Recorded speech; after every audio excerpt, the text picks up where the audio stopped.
పవన్ కళ్యాణ్ సంచలనాత్మకమైనటువంటి ఉపన్యాసం నిన్న. ఓడిపోతున్నాననే బాధతో జగన్ ఏదేదో మాట్లాడుతున్నారు. ఆయన పడుతున్న వేదన వర్ణాతీతం. తోడబుట్టిన చెల్లి షర్మిలను నోటికొచ్చినట్టు తిడుతున్న వారిని ప్రోత్సహించేవాడు అర్జునుడు ఎలా అవుతాడు? సొంత బాబాయిని హత్య చేసిన వారిని వెనకేసుకొచ్చేవాడు గాంధీవదారి ఎలా అవుతాడు? వైఎస్ వివేక కుమార్తె సునీతను చంపేస్తామని భయపెట్టేవారికి మద్దతు పలుకుతున్నవాడు సవ్యసాచి ఎలా అవుతాడు?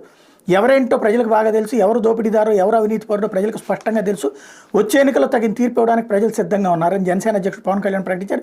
జగన్ సభల్లో ఏది పడితే అది మాట్లాడుతున్నారు. విపక్ష నాయకులు కౌరవులతో పోలిస్తూ తాను అర్జునున్నట్టు తనకు తానే చెప్పుకుంటారు. ఇది కలియుగం. ఇక్కడ అర్జునులు కృష్ణులు ఉండరు. నేను పవన్ కళ్యాణ్, ఆయన జగన్ మాత్రమే. సొంత చెల్లికి గౌరవం ఇవ్వలేని వాడు, ఆమెను ఇష్టారీతిని తిట్టించేవాడు.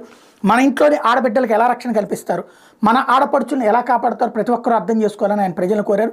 హిందూ పురాణాల్లోని వ్యక్తుల పేర్లను రాజకీయాలకు వాడుకోవడం మంచిది కాదని హితవు పలికారు. గుంటూరు జిల్లా మంగళగిరిలోని పార్టీ కేంద్ర కార్యాలయంలో ఆయన మాట్లాడారు. అంతా బాగానే ఉంది. ఇక్కడ మరి ఆ మొక్క చంద్రబాబు గారికి చెప్పాలి కదా.